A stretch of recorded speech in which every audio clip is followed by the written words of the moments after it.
జ్ఞానయోగం వ్యాసపీఠం బహువేదశాస్త్రం బోధామృతహిత శ్రీమన్నారాయణం శివగౌరీ సంభాషిత సకల పురాణం అష్టాక్షరి పంచాక్షరి మంత్రావరణం అఖిల దేవతా సంస్తుతి పారాయణం జయమంగళకరమీ ప్రవచన శ్రవణం అనుదినము శుభము సుఖము జీవన గమనం దేవరాగం జ్ఞానయోగం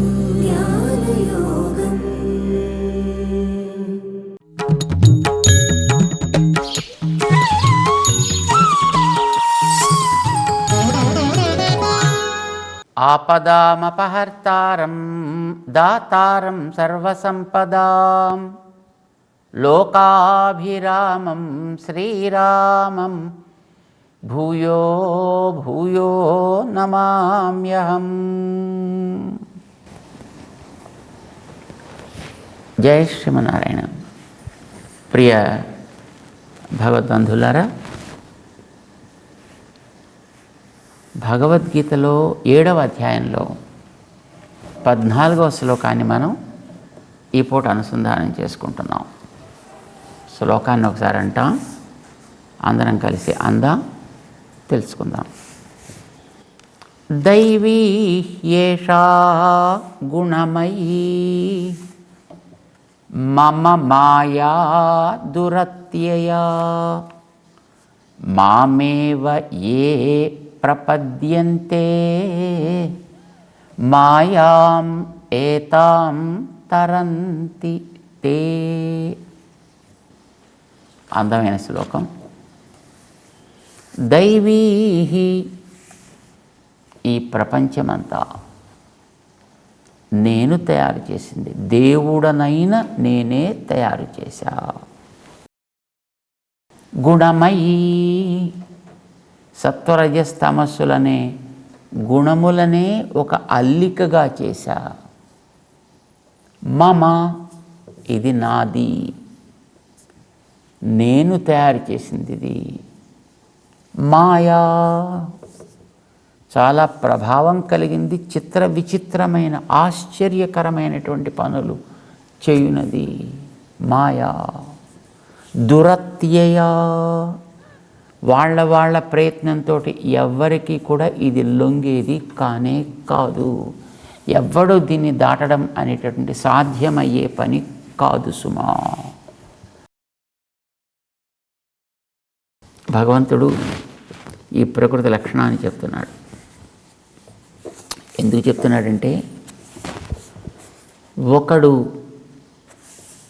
మాయని కలిగి ఉన్నాడు, వాడి అధీనంలో మాయ ఉంది, ఒక వస్తువు ఉంది. నువ్వు ఎవరిని ఆశ్రయించాలి? వస్తువుని ఆశ్రయించాలా, వస్తువు కలిగిన వాడిని ఆశ్రయించాలా? ఏది మంచిది? ఒకడి దగ్గర చేతి నిండా పైసలు ఉన్నాయి, వాడు పైసలు ఇస్తుంటాడు ఎవరెవరికి కావాలంటే, ఎంతెంత కావాలంటే అంతంత అప్పుడప్పుడు వాడికి తోచినప్పుడు అడిస్తూ ఉంటాడు. నీకు ఆప్షన్ ఇచ్చి పైసలు కావాలా, పైసలు ఇచ్చే నేను కావాలా అని అడిగాడు అనుకోండి, బుద్ధిమంతుడైతే ఏం చేయాలి? అయ్యా నాకు ఆ పైసలు ఏవో, నా మొహాన్ని బారై, నా దారి నేను పోతాను అని అంటాడా?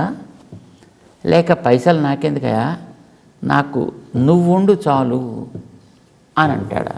ఏదనాలి? దుర్యోధనుడు అర్జునుడు కృష్ణుడి దగ్గరికి వచ్చి ఆశ్రయించారు.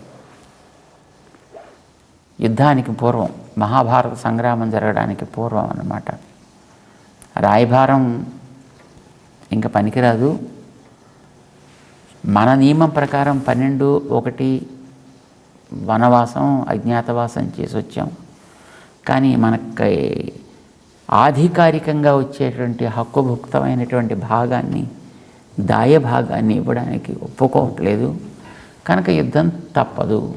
సరే, ఇంకా మన సైన్యాన్ని సేకరించుకుందాం అని బయలుదేరి సైన్యాన్ని సేకరించుకునేటట్టు ఆ ప్రయత్నంలోనే కృష్ణుడి దగ్గరికి కూడా వచ్చాడు సహాయం కోరుదామని. అర్జునుడు వచ్చాడు, దుర్యోధనుడు వచ్చాడు, ఇద్దరు వచ్చారండి.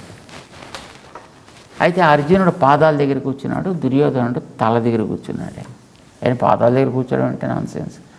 నాలాంటి రారాజుకి పాదాల దగ్గర కూర్చుంటానా అనుకున్నాడు. వెళ్ళి అక్కడ తల దగ్గర కూర్చున్నాడు ఆయన. సరే, అది జరిగినటువంటి చరిత్ర. ఆ చరిత్రలో ఆయన అర్జునుడిని చూస్తాడు మొట్టమొదట.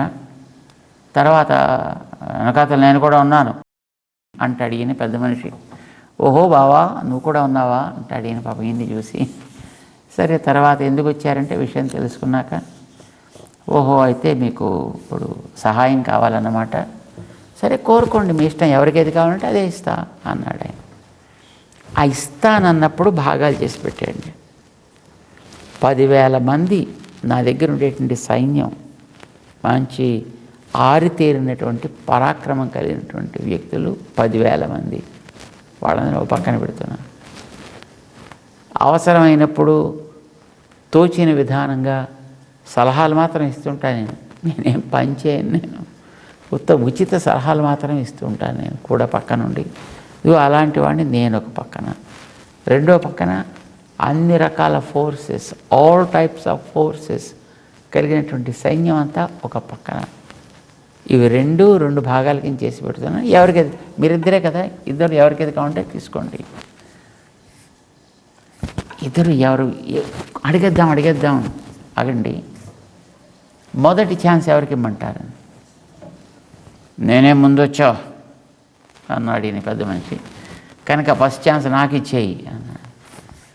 అంటే ఇవ్వచ్చు అనుకో, కానీ నేను మొట్టమొదటి చూసింది అర్జునుడిని కదా, అవన్ చిన్నపిల్లాడు కూడానైనా నీకంటే, కనుక మొదటి ఛాన్స్ అతనికే ఇద్దాం అన్నాడు. కృష్ణుడు తీర్మానం చేశాడు. పాపం మనవాడికి బీపీ రేజ్ అయిపోవడం ప్రారంభమైంది. ఎందుకని? ఉచిత సలహాలు ఇచ్చే ఆయన ఒక పక్కన, 10,000 మంది బ్రహ్మాండమైనటువంటి పవర్ కలిగినటువంటి వ్యక్తులు ఒక పక్కన. ఏది కావాలంటే కోరుకోవడం. ఈ 10,000 మందిని కోరేసుకుంటాడు ఏమిటో ఆ పెద్ద మనిషి అని పాపం ఇతను టెన్షన్ పడిపోతున్నాడు.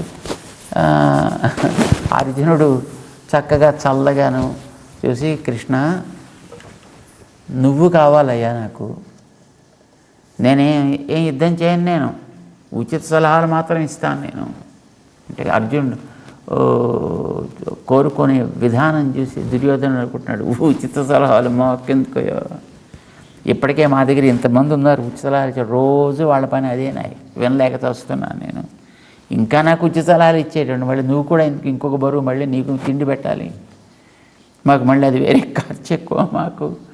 నాకు 10,000 ఇస్తే బాగుండు, నాకు 10,000 కోరకుండా ఉంటే బాగుండు వీడు అని అనుకుంటున్నాడు. అనుకున్నట్టుగానే అర్జునుడు, నాకు సైన్యం కాదయ్యా కావాల్సింది, నువ్వు ఉంటే చాలు, నువ్వు ఏం చేస్తావనే ప్రశ్న లేదు. మనకి సూర్యుడు ఉంటే చాలు కదండి ఆకాశంలో. ఏ ఇతరమైనటువంటి చీకట్లో మనం ఆక్రమించలేవు కదా, ఒక్కడు చాలు. అలాగా నువ్వు ఒక్కడివి ఉంటే చాలు, మొత్తం మాలో ఉండేటువంటి అజ్ఞానపు అంధకారాలు అన్నీ మొత్తం తొలగిపోతాయి. మాకుండేటువంటి రాత్రి కాస్త తీరిపోతుంది, తెల్లవారుతుంది మాకు. కరెక్ట్, మేము కోరుకునేది నువ్వు తోడుంటే చాలు మాకు. అయ్యో పిచ్చోడు, మొదట ఛాన్స్ ఇచ్చినా కోరుకోవడం చేత కాదు. సరే తీసుకో కృష్ణ, ఏం చేస్తాం, మిగిలినది ఏదో నాకు కదా, ఆ 10,000 మందిని నాకు పారేసేయి అన్నాడు ఆయన. తీసుకుని బయలుదేరాడు. దుర్యోధనుడు చేసిన ఘనకార్యాన్ని విని భీష్మాచార్యుల వారు, అయ్యయ్యో ఎంత పని చేసావా నువ్వు, ఆయన ఒక్కడు చాలు కదా ఇచ్చేవాడు ఆయన. ఇలాంటి 10,000 కాదు, ఇలాంటి 10 కోట్ల మందిని తయారు చేయగలిగిన వాడు ఆయన. ఈ 10,000 మంది అయిపోయినట్టు అంతే, కానీ ఆయన 10,000 మందిని కొన్ని కోట్ల మందిని తయారు చేయగలిగినటువంటి మహనీయుడయ్యా. ఆయన్ని కోరుకోవాలి కానీ ఆయన ఇచ్చేవి ఎందుకయ్యా మనకి, అవసరమేం లేదు. కాక ఆయన మనవాడైనప్పుడు ఆయన ఇచ్చేటువంటి ఎప్పుడు మనవే అవుతాయి. ఈ మాత్రం బుద్ధి నీకు కలగలేదురా నాయన. పాపం దుర్యోధనుడు ఎప్పుడు శాడిస్ట్, ఆయన ఎప్పుడు ఏడుమొహమే. అలాంటి వాడు ఈవేళ నేను 10,000 మందిని సాధించుకొచ్చానప్పటికీ వాడు చేటంత మొహం అయిపోయి తనకు సాధించిన ఘనకార్యాన్ని పాపం చెబుదాం అంటూ వచ్చాడు. పాపం ఉరుకులు పరుగులు వేసుకుంటూ తాతయ్య గారి దగ్గరికి, భీష్మాచార్యుల వారి దగ్గరికి. భీష్మాచార్యుల వారు ఇంత ఉత్సాహాన్ని నీరు కార్చేసినట్టుగా, ఒక్కసారి ఆ బెలూన్కి వెనకాల గాలి తీసేసినట్టుగా మొత్తం ఇలాగ తుస్సుమన్నట్టుగా అయిపోయింది. అయ్యో అనేటప్పటికి వివరించి చెప్పాడు ఆయన. ఆయన ఒక్కడుంటే చాలరానైనా ఇలాంటివి ఎన్నైనా వస్తాయి ఇచ్చేవాడు ఆయన. ఇప్పుడు ఒక గ్లాసు నిండా చెరుకు రసం పోసి పక్కన ఒక 100 చెరుకు దండాలు పెట్టి, కోరుకోండి మీకు ఏది కావాలంటే, అబ్బాయి దండాలు ఉన్నాయి అక్కడే చూస్తాయంటే శుభ్రంగా గ్లాసులో నిండా రసం ఉంది, ఫస్ట్ క్లాస్గా హాయిగా తాగొచ్చును, మాకు ఇదే గ్లాస్ ఇచ్చేయండి అన్నాను అనుకోండి, వాడు తెలివైన వాడుదామా తెలివి తక్కువ వాడుందామా? ఆ గ్లాసులో నువ్వు ఒకసారి తాగితే ఒక గ్లాస్ ఫినిష్ చేస్తే క్లోజ్. కానీ ఈ దండాలు నీ చేతిలో ఉంటే నీకు ఎప్పుడు కావాలంటే అప్పుడు దాంట్లోంచి గ్లాసులు గ్లాసులు గ్లాసులు గ్లాసులు గ్లాసులు గ్లాసులు రసం తీసుకోవచ్చు కదా. కానీ ఆ రకమైనటువంటి బుర్ర పనిచేది. తాత్కాలికమైనటువంటి దాని ఏంటి దృష్టి పని. అద్య కాకో వరం స్వో మయూరాత్ అంటారు. అంటే ఈవేళ నీకు కాకి మాత్రమే దొరుకుతుందయ్యా, నీ కోరిక చూస్తే మంచిదే అనిపిస్తుంది, నెమళ్ళని కోరుతున్నావు. ఒక్కరోజు ఆగితే 2 రోజుల్లో మేము మంచి నెమళ్ళని తీసుకుంది. కానీ ఈవేళ మా దగ్గర కాకులు మాత్రమే ఉన్నాయంటే అద్య కాకో వరం, మాకు ఇది ఒక్కటే చాలండి, మాకు ఏదో ఒకటి వస్తే చాలు మాకు అంతే. రేపు వచ్చేది వస్తుందో రాదో ఎవరికి తెలుసును, ఏం తెలుసును. ఏమంటామండి? తాత్కాలిక ప్రయోజనాల కోసం ప్రలోభపడేటటువంటి మనస్తత్వం. రైట్? ఈ ప్రపంచం అంతా అలాంటిది. ఎంత మాయ నేను తయారు చేసి పెట్టా దీన్ని, సత్వరజస్తమ ప్రభావాలతోటి కూడి ఉండేటట్లుగా. కానీ చాలామందికి మోహితులు కదా, వీటి భావములతోటి మోహితులైపోయి ఇవి కావాలి మాకు, ఇవే కావాలి మాకు, ఇవే పెరగాలి మాకు, ఇలా పెరగాలి మాకు, ఇంత పెరగాలి మాకు అని వాటికే పరిమితమై ఉండిపోతున్నారు తప్ప వాటిని ఇచ్చేవాడిని నేను ఇలాంటివి కొన్ని కోట్లు చెయ్యగలిగిన వాడిని, నేను వాడి దగ్గర ఉన్నట్టయితే ఇలాంటివి ఎన్నెన్నో నేను చేసి పెట్టగలను. మామేభ్య పరమవ్యయం నాభిజానాతి, వీటికంటే నేను వేరైన వాడిని, ఇవన్నీ నా ఆధీనంలో కలిగిన వాడిని. ఈ మాట తెలుసుకోలేకపోతున్నారండి. ఆశ్చర్యంగా ఉంటుంది. దైవీహి ఏషా గుణమయీ మమ మాయా, ఉన్న వస్తువు అని మనం చెప్పుకున్నాం. అంచేత మాయ అంటే ఉన్నట్టు కనిపించి కళ్ళు తెరిస్తే లేకుండా పోయేది కానీ కాదు. అది వాస్తవమైన వస్తువు, అసత్యము కాదు, మిథ్య కాదు. అది వాస్తవమైనటువంటిది, విచిత్రమైన పనులు చేసేది. దీనికి మనకి ప్రమాణాలు కూడా ఎన్నో కనిపిస్తాయి మన యొక్క గ్రంథాల్లో. చూడండి, పరాశర మహర్షి చెప్పినటువంటి కొన్ని శ్లోకాలు మీకోసం చదువుతా. తతో భగవతా తస్య రక్షార్థం చక్రముత్తమం. శంబరాసురుడు అని ఒక ఆయన ఉండేవాడు, పేరు బహుశా మనం వినుంటాం. ఈ శంబరాసురుడు అతి పరాక్రమం కలిగి వాడు సాగించేటువంటి దుష్ప్రవృత్తులని మిగతా వాడెవ్వడు వాటిని గురించి ప్రస్తావించడానికి కూడా ధైర్యం చాలక వెనకాతల ఉండిపోయి గడగడలాడుతూ ఉంటే, అలాంటి వాటన్నిటిని కూడా భగవతా, సాక్షాత్తు నారాయణుడు, రక్షార్థం చక్రముత్తమం, తన చక్రాన్ని వాడి సంగతి చూడడం కోసం, తన భక్తుడిని కాపాడడం కోసం పంపించాడు ఆయన. ఆజగామ సమాజ్ఞప్తం జ్వాలామాలి సుదర్శనం. ఆయన యొక్క ఆజ్ఞకి కట్టుబడి ఆ చేతిలో ఉండేటటువంటి జ్వాలామాలి, అగ్ని లీలని ఏమంటే వాటిని అగ్ని శిఖలని బ్రహ్మాండంగా వెడల కక్కుతూ జ్వాలామాలి, ఆ జ్వాలలే తనకి మాలలుగా కలిగినటువంటిది అయ్యి ఉన్నటువంటి సుదర్శనం. చూచిన వాడికి భయం అనిపించట్లేదు, అది సుదర్శనం. ఇంకా ఇంకా ఇంకా ఇంకా దానికి నమస్కారం పెట్టచ్చు అనిపించేట్టుంది అనమాట. కాంతులు ఇనుతోస్తోంది. ఏం చేసింది అది? తేన, ఆ సుదర్శన చక్రం చేత, మాయా సహస్రం తత్, ఆ శంబరాసురుడు అనేటటువంటి వాడు ప్రయోగించాడు మాయలన్నిటినీ కూడాను. మాయలంటే బాధ పెట్టేటటువంటి రకరకాల పీడలు, అలాంటి వాటన్నిటిని మాయా సహస్రం తత్ శంబరస్య ఆసుగామినా. ఆ శంబరాసుడు చాలా పరాక్రమం కలిగిన వాడు, ప్రభావవంతుడు, మంచి తేజశాలి కూడా. ఆసుగామి, వాడు మంచి వేగంగా వేయగలిగినటువంటి వాడు అన్నమాట అండి. రాముని గురించి చెప్తారు చూడండి. ఎప్పుడు బాణాలు పట్టుకుంటున్నాడో, ఎప్పుడు తన అంబుల పొదరించి పైకి తీస్తున్నాడో, ఎప్పుడు నారి మీద సంధిస్తున్నాడో, ఎప్పుడు దాన్ని వదులుతున్నాడో అసలు ఏమీ కనిపించట్లేదుటండి. అంతలా ప్రయోగించే సామర్థ్యం కలిగినటువంటి వాడు కనుకనే 14,000 మందితోటి పోరాడేటప్పుడు 14,000 రూపాలు ధరించి ఉన్నాడా అన్నట్టుగా పోరాడేటండి. ఇంత వేగంగా చేయడం అనేటటువంటిది ఎప్పుడు మేము చూడలేదబ్బా అని ఆశ్చర్యపడతారు. ఆవేళ రామచంద్రుడి యొక్క పరాక్రమం అసలు ఎవరో కాదు, రావణాసురుడే ఆశ్చర్యపడతాడు చూసి. ఏం వేస్తున్నాడండి బాణాలు, ఏం వేస్తున్నాడు బాణాలు అన్నట్టుగా అన్నమాట. సో అట్లాగా ఈ శంబరాసురుడు కూడా అలాంటి ప్రభావం కలిగినటువంటి వాడు. అంచేత వీడి పేరు ఆసుగామి. చాలా వేగంగా ప్రవృత్తి కలిగినటువంటి వాడు. బాణాలు వేయడంలో కావచ్చు, బాణాలు తీయడంలో కావచ్చు, తన యొక్క సంచారాదుల్లో కావచ్చు. శంబరస్యాసుగామిన బాలస్య రక్షత దేహం. బాలస్య, ప్రహ్లాదుని రక్షించడం కోసం ఈయన మీద ప్రయోగించాడు హిరణ్యకశిపుడు. అవును, బాలస్య రక్షత దేహం శంబరస్యాసుగామినాది ఏకైకస్యేన సూదితం.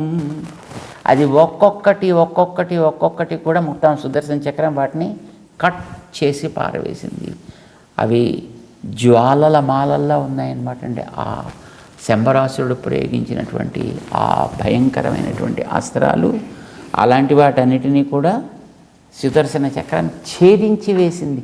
మాయా సహస్రం, ఇది మనం అక్కడ జ్ఞాపకం పెట్టుకోవాల్సింది.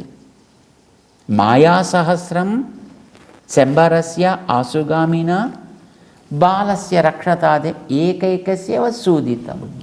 ఒక్కొక్కటి కూడా మొత్తం అంతా కట్ అయిపోయింది. మరి ఉన్నది కట్ అయిందా, లేనిది కట్ అయిందా?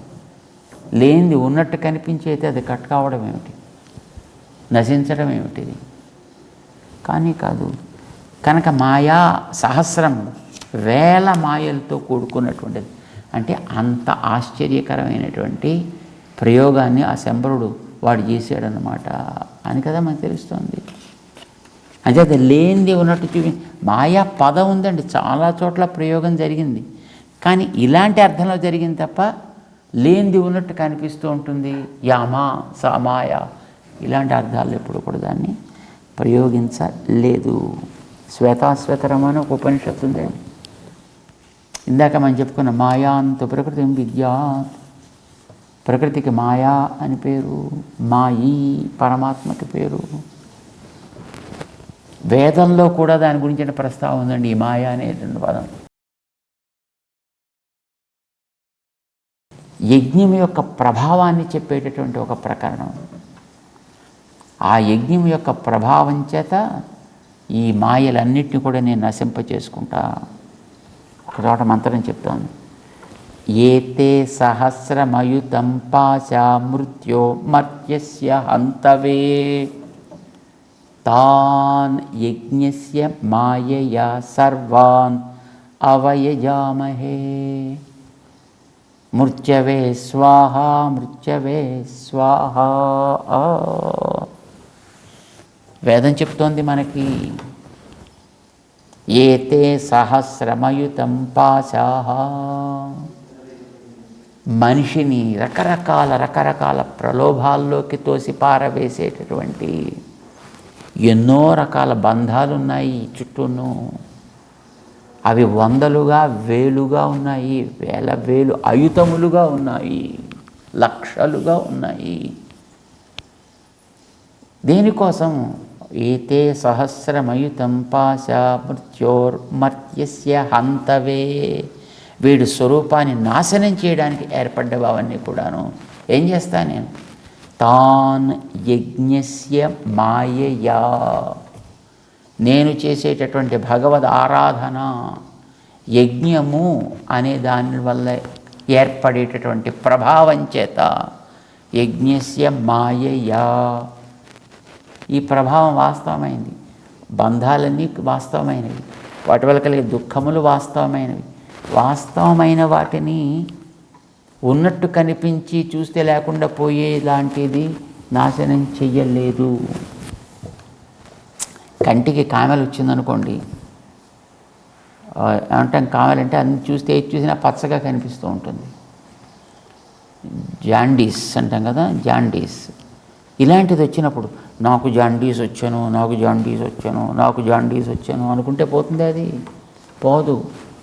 దానికి తగినటువంటి వాస్తవమైన మందు వేస్తేనే అది పోతుంది. అలానే ఈ మాయ, ఆచ్ఛాదించినటువంటి మాయ, మరొక మాయ చేత దీన్ని తొలగిస్తా. ఏ మాయ? యజ్ఞస్య మాయయా. యజ్ఞంలోంచి, యజ్ఞం చేస్తే ఏర్పడేటటువంటి అతి విచిత్రమైనటువంటి శక్తి ప్రభావం చేత, యజ్ఞం చేస్తే దాంట్లోంచి కలిగేటువంటి భగవద్ అనుగ్రహం. యజ్ఞం అనేటటువంటిది భగవద్ ఆరాధన కదా. చేత యజ్ఞం చేస్తే మనకు కలిగేటటువంటి ప్రభావం ఏమిటి, శక్తి ఏమిటి? భగవద్ అనుగ్రహం కలుగుతుంది.